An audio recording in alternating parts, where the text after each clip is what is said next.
H-N-N-Y. John, your hair looks perfect tonight. Hey yo, here comes Johnny. The John Henson Project is on tonight. Welcome to the John Henson Project, a show for every man in the house. Well, it's our first show, and I am very, very excited. Yeah, we're all very excited here. We're like James Bond marathon excited. That's how pumped we are. Yeah.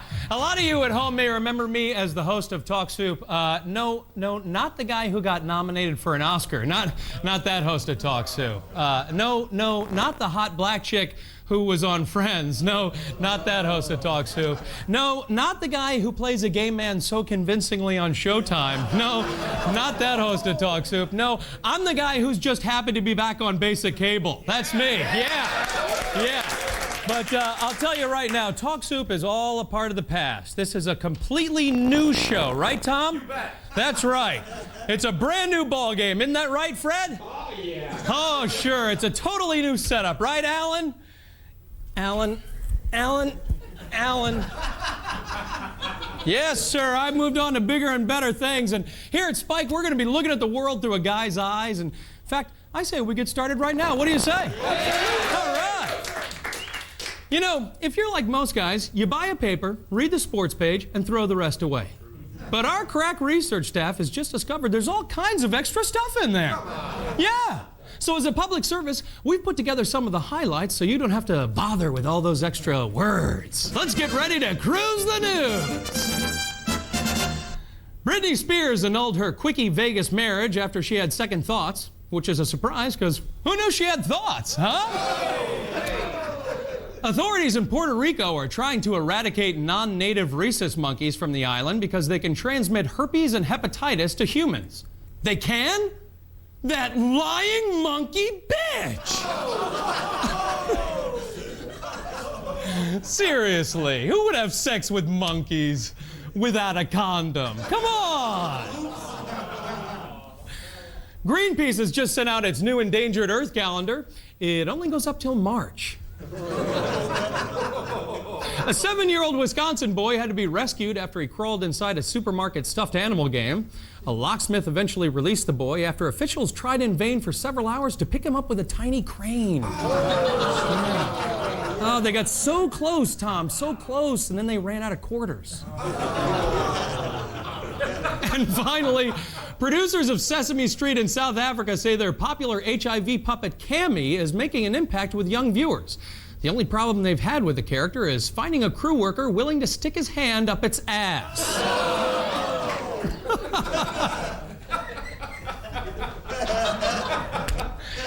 Ever since the dawn of time, when Korg tossed the skull of his dead buddy to a fellow caveman, man has been fascinated by sports.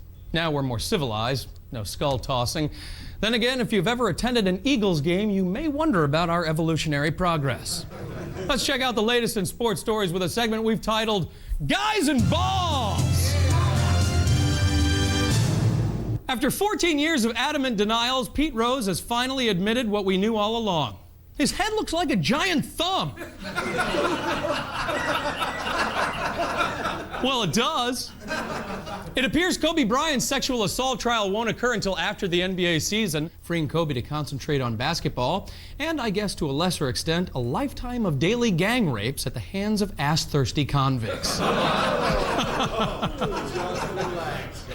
Ass-thirsty. The University of Georgia hired Damon Evans, making him the first African-American athletic director in SEC history. The university welcomed him to campus by giving him his very own water fountain. Well, that's thoughtful, isn't it? Nice, he gets his own water fountain. Alonzo Mourning is recovering well from his recent kidney transplant operation. It's the most intensive surgery undergone by an NBA player since a doctor in Eastern Europe reanimated Vlade Divac. And finally, tennis sensation Andy Roddick will play on the U.S. Olympic team in Athens this summer. Roddick says representing his country will be his proudest moment since the first time he banged Mandy Moore. That is proud. Stick around. Coming up later on the show, a guy shoves a firecracker up his ass and, yes, lights the fuse. Plus, I pick a fight with Ed Burns, Suge Knight, and Clay Aiken. And Breast licking 101. Oh, yeah. You're not going to want to miss this.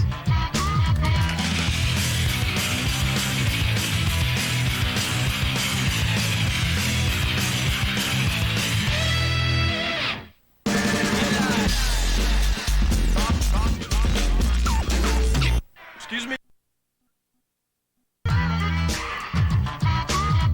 Welcome back to the John Henson Project, now rigged for her pleasure. You know, some questions are as old as mankind. Why are we here? What is happiness? And, of course, the big question, could I kick that dude's ass? You know what I'm talking about. You're talking to your boss, your girlfriend's ex, your social worker, and suddenly you find yourself thinking, I kind of feel like lighting this guy up. Which is why I've put together a little segment called, Could I Kick His Ass? First opponent, Ed Burns. Could I kick his ass? I'm not sure. Would I like to? You bet. It's a hard fight to call, you know? He acts like he's all street, but clearly he's in love with his own hair. In the end, I think my violent hatred of every movie he's ever made would give me the edge. So yes, I could kick Ed Burns' ass. Could I kick Suge Knight's ass? No. If I had a stun gun, no. If I had a stun gun and a 10-shot 9mm Glock with armor-piercing bullets and he was in a diabetic coma? Possibly. Could I kick Clay Aiken's ass? Are you kidding me? I could kick Clay Aiken's ass with Clay Aiken's ass. I just tear it off and beat him with it. And that, my friends, is this week's Could I Kick His Ass? It's a simple game, but I like it. All right, you know the old rap against guys. We're shallow, we're superficial, we spend our free time stalking the Laker girls. But is it true? Do men only care about looks? Well, we here at the John Henson Project decided to find out once and for all, so we enlisted the help of our next guest, the lovely Heidi Hamilton. Oh, Heidi Hamilton, everybody. Very talented DJ at 97.1, the FM talk station here in Los Angeles. We sent you to Hurry Date, where you have 25 5-minute dates in an evening. Right. And we wanted to test out our theory. The theory being men will overlook anything for a pretty face. So we set you up with 4 different personalities. What were the personalities? There was sexually aggressive Heidi, needy Heidi, stupid Heidi, and my personal favorite, Psycho. Psycho Heidi. Yeah. All right. So let's take a look at the tape and see how I hope you like it. Now let's see how it went over.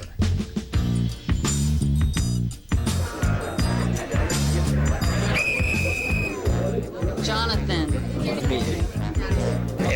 Eric. So are you looking to get married? Not tonight. When? Do you like cats? Not really. I love cats.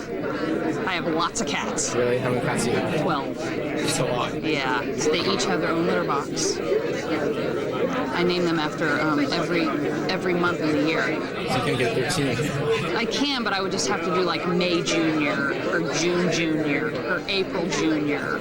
You swear you're not a cop? Yeah. Just don't lie to me. I just don't. I'm not a cop, so. Okay, because my last boyfriend lied to me, and I completely totaled his boat, trashed it. Definitely not a cop. Okay. Is that a Rolodex? Or No. very pretty. I have a fake Rolex. You do? Yeah. How do you know it's fake? Well, a real Rolex doesn't tick. The second hand doesn't tick. It's just smooth. Oh. Well, which one's the second hand?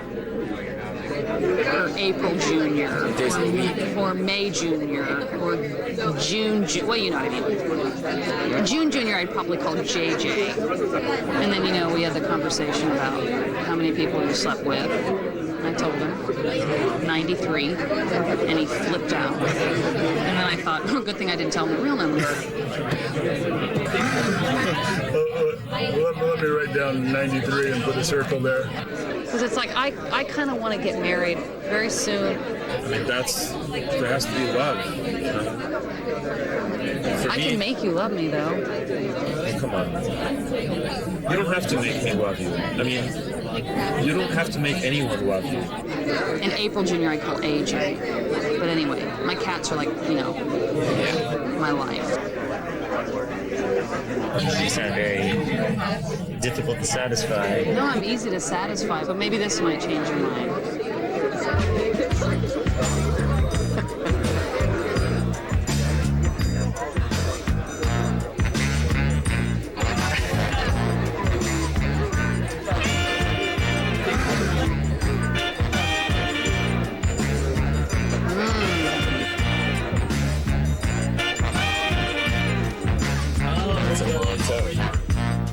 Check, please.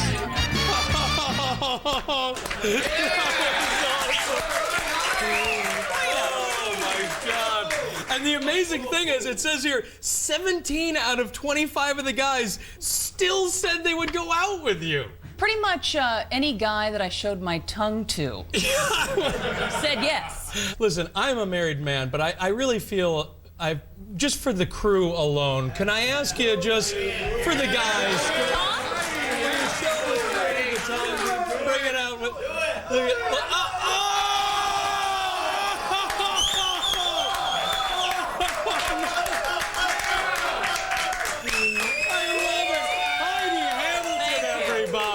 unbelievable. Hey, stay tuned. Coming up later, we'll learn the right way to do some very wrong things with the authors of Etiquette for Outlaws. But first, some of the greatest performances in sports occur off the field. With that in mind, the John Henson Project recreates sports tirades. Enjoy.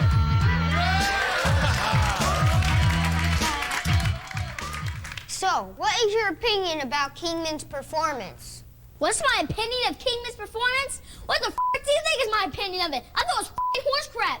Y'all put that in. I don't f***ing care. Opinion of his performance. Jesus Christ. He beat us with 3 f***ing home runs. What the f*** do you mean was my opinion of his performance? How could you ask me a question like that? What was my opinion of his performance? Jesus Christ, he hit 3 home runs. Jesus Christ, I f***ing teed off to lose the f***ing game, and now you're asking me what was my opinion of his performance? Jesus Christ, that must be a tough question to ask me, isn't it? What was my opinion of his performance?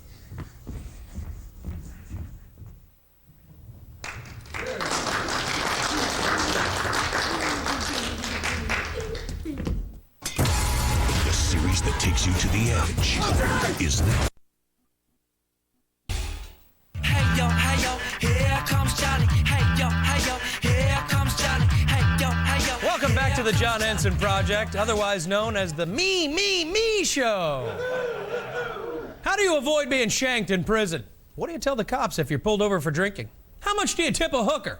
Emily Post never answered these questions, and that's why tonight's guests wrote their best-selling how-to guide for deviant behavior, Etiquette for Outlaws. Please welcome Rob Cohen and David Wallach. Well, guys, thanks for coming on the show. Now, you guys worked on this book for like 4 years. What kind of areas did you research? Well, we researched drinking, smoking, gambling, fighting, farting. Boffing. All the things that make life worth living. All right. So let's get right to it. Do you tip a hooker?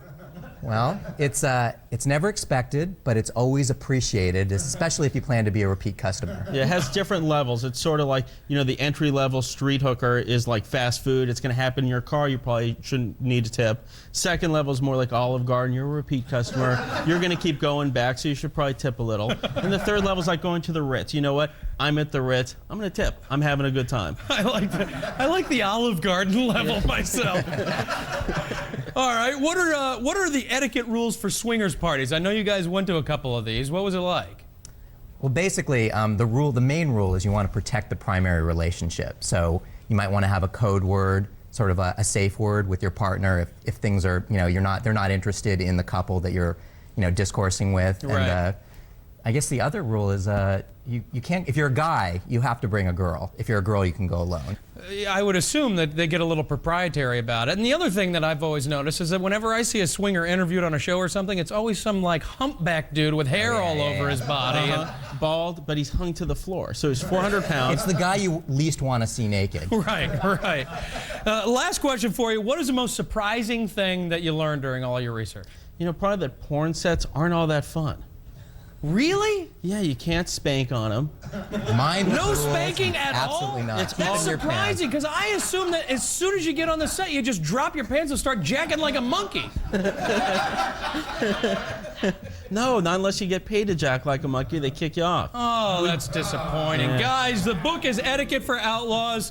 Please go out and buy it right now. Rob Cohen, David Wallach, Etiquette for Outlaws. Thanks for coming, guys. Thanks for having us. Pleasure. Stick around. Coming up after the break, some of the lamest ideas you've ever heard, plus the perils of public urination, and our newly crowned Man of the Week.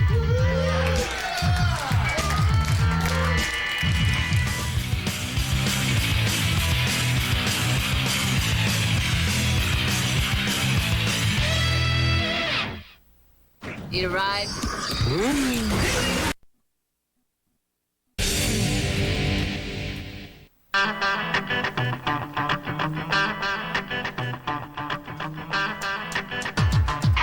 Welcome back to the John Henson Project.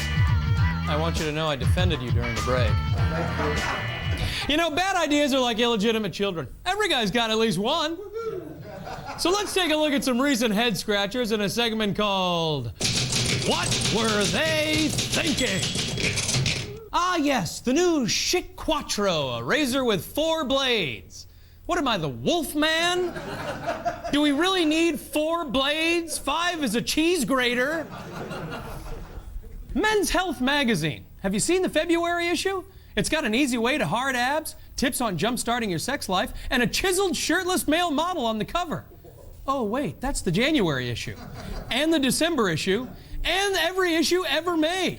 It's the same issue every month, man. Men's Health, collect all, 1. And finally, women who inflate their lips with collagen.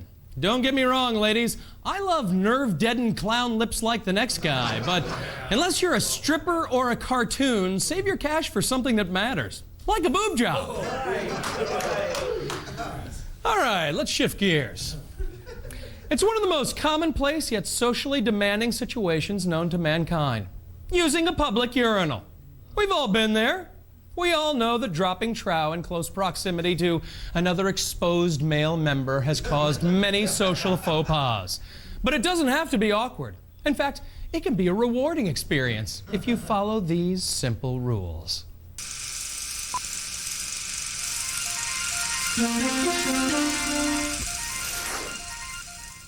Welcome to the men's room. Hello, I'm television's John Henson, and I'd like to talk to you today about urinal etiquette. To ensure a safe and pleasant restroom experience, it is important to follow a few simple guidelines. So let's begin.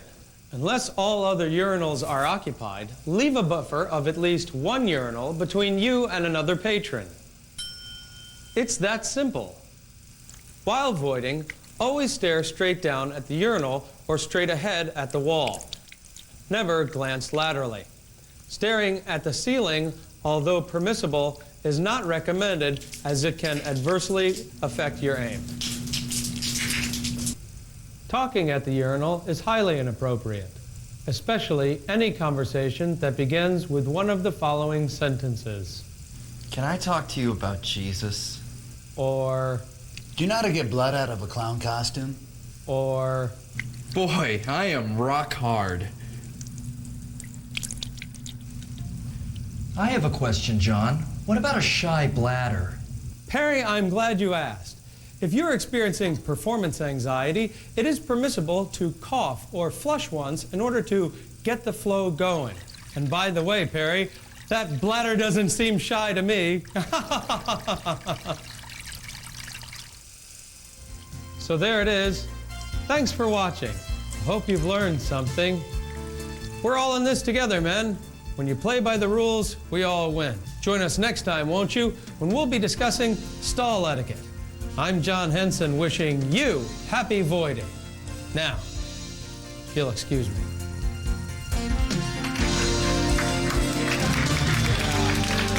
Okay. All right. I'd like to point out I'm not that fat. That was posture. I was pushing it out. Shut up! All right, it's time now for our Man of the Week. Every man strives to leave his mark on the world, and we all do it in different ways. Some men find cures for crippling diseases. Some men battle courageously for civil rights. And some men, well, one man anyway, one man simply sticks a firecracker up his ass and lights the fuse. Yes, sir, that's what our Man of the Week did. And after the massive explosion, Australian Lee Frank was left impotent, incontinent, and severely burned about the anus. So it looks like our long search is over. Someone has finally found the weapons of ass destruction. Impotent, incontinent, and badly burned about the butt. Wow!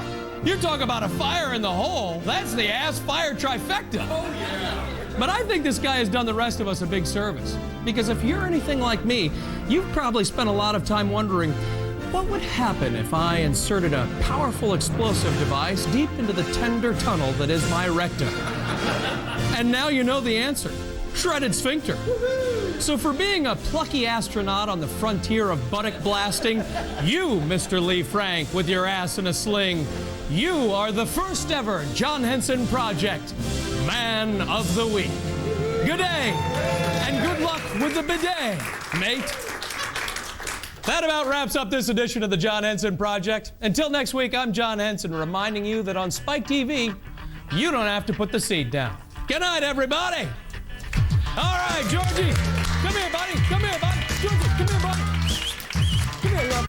Every guy knows what happens in Vegas stays in Vegas, unless these guys are on the case. Gotta love this job. CSI Season 3, Fridays at 11 p.m. on Spike.